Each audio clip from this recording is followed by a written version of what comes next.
I think that the main reason why you shouldn't be surprised by Nachas is the same reason why you shouldn't necessarily be surprised by Rantanen. One guy gets to play with Nathan MacKinnon now, and the other one doesn't. So let's begin, though, with Mikko Rantanen potentially being bad. He's dealing with a lower body injury right now. He is expected to do the Four Nations thing, but in 6 games for the Carolina Hurricanes, he has 2 points, which matches Jack Drury's points since the trade.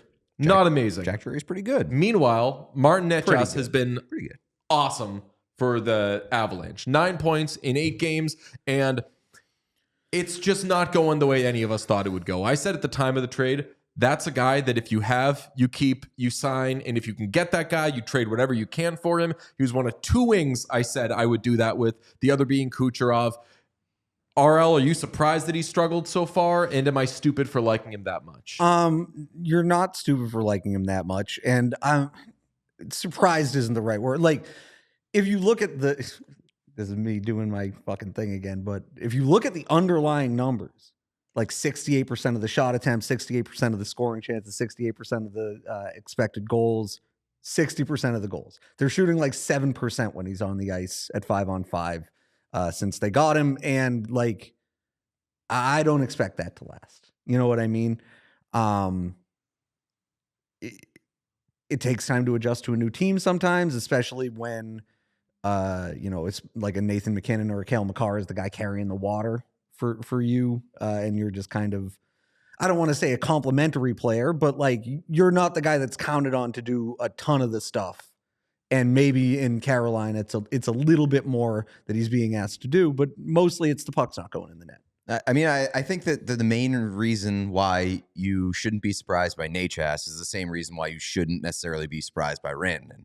One guy gets to play with Nathan MacKinnon now, and the other one doesn't. And I think that there is going to be an adjustment period, and it's not like Rantanen's playing with shitheads in Carolina. It's just he's not playing with one of like the 3 best players in the world. That's right. And that's going to have an immediate impact. I don't think it means that Mikko Rantanen is a shit player. I still stand by the takeaways that I had when the trade went through, is that like Rantanen is going to make the Carolina Hurricanes, assuming that he's on that team by the end of the season, like, because we'll get to the trade stuff that was thrown out there by Nick Kypreos. Yep. We'll get to that in a little bit. But like, if Rantanen is on that roster by the time the playoffs run around, like they're going to be a better playoff team because of the player that Mikko Rantanen is, and like the edge that he plays with and how he gets his goals and how he produces his offense. That is definitely going to help the Carolina Hurricanes. If he continues to struggle, which he has, I think it was Biz that said he should have just taken $100,000 less than Nathan MacKinnon, which would be $12.5 million a year. He should have just done that.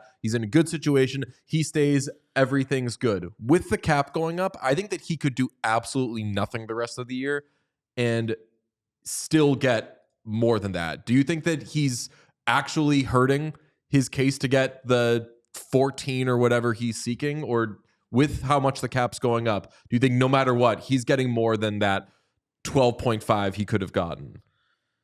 Well, so here's the thing is like, first of all, I guess Biz would know better than me, but like, you said that with a little stank.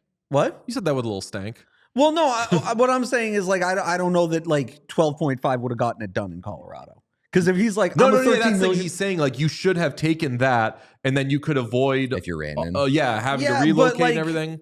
If he wants to be a $13 million player, $14 million player, I don't know how you could argue that he shouldn't have done that based on, you know what I mean? Yeah. But again, like, I don't think that number was ever going to work. So like the idea, he should have taken, well, I guess he should have taken 7. Yeah. You know, like, okay, sure. But he's not costing him, but say he struggles the rest of the way. And yeah. Like he still, I think, hits the open market and gets 13 plus if he wants it. Well, I mean, you said you said if he does nothing the rest of the way, it's not going to hurt him. He's still going to be able to get that. I don't know if that's necessarily true, because I think you're going to have a lot of teams that look at the MacKinnon factor and are like, maybe this guy is not good. Maybe he's like a not good, but like a tier below the player that we thought he was, away from Nathan MacKinnon. Sure. And I think that was the reason that people had a lot of skepticism about Jake Gensel last year, and now it's just Rantanen's turn. I think that if he has a mediocre rest of the regular season and then performs in the playoffs, he's going to be fine. But he has to show up at some point with the Hurricanes to show that he's still Mikko Rantanen. I think also, though, like, maybe a lot of teams could look at it and go, well, that's a Carolina thing. Like you said with Gensel last year, right? Like, oh, it's just a Carolina thing. We're not Carolina, though, so we're actually going to be fine. And also, like, if you're bidding against 4, 5, 6 other teams, the price goes up. Yeah. So from Nick Kyprios on Sportsnet's Trade Board 3.0, he listed a bunch of guys, and one of them, wouldn't you know it, is still Mikko Rantanen. And I thought, is this old? But in this, he's wearing a Hurricanes jersey. And Kyprios writes, he appeared on last month's trade board, and although Mikko Rantanen was dealt to the Carolina Hurricanes, I hear it's not a given he won't be traded again if Carolina can't sign him to a long-term deal. Going into the Four Nations break, it appears Carolina is no closer to signing him than Colorado was. While Carolina is prepared to make offers they think will entice Rantanen to stay, many who are watching closely feel they will fall short at the end. Carolina can't really afford to give up Martin Nichas and 2 draft picks for another guy who walks to UFA after trading for Jake Gensel, only to have him leave last year. Carolina owner Tom Dundon doesn't want to get burned that way again, so he's basically got a month to sign him. If that doesn't happen by March 7th, look for potential Mikko Rantanen fireworks to start up all over again. Pete, do you think the Carolina Hurricanes would trade Mikko Rantanen knowing that at this point you are absolutely going to take a loss? They shouldn't. Like, that was the incurred risk when you go out and trade for Mikko Rantanen. And I think that you're going to become a worse team if you flip him again. And like, that's not what Carolina should be doing right now. I think that you take on the risk, especially knowing that, like, if you lose Rantanen, you could go out and go for like a Marner in free agency as well. Like, that would be the move for me. Like, if you don't think that you're re-signing Rantanen, pivot to making another big splash in free agency and just keep it going. Because I think Rantanen probably gives you the best chance to be a really good playoff team this year. yeah, I tend to agree with that. I'm a big, you got to get something for a guy advocate, I guess. Like, the idea of letting almost anybody walk in free agency, I'm like, well, trade his rights at the draft or something. Get like a 9th round pick. Well, it's 7. You know what I mean?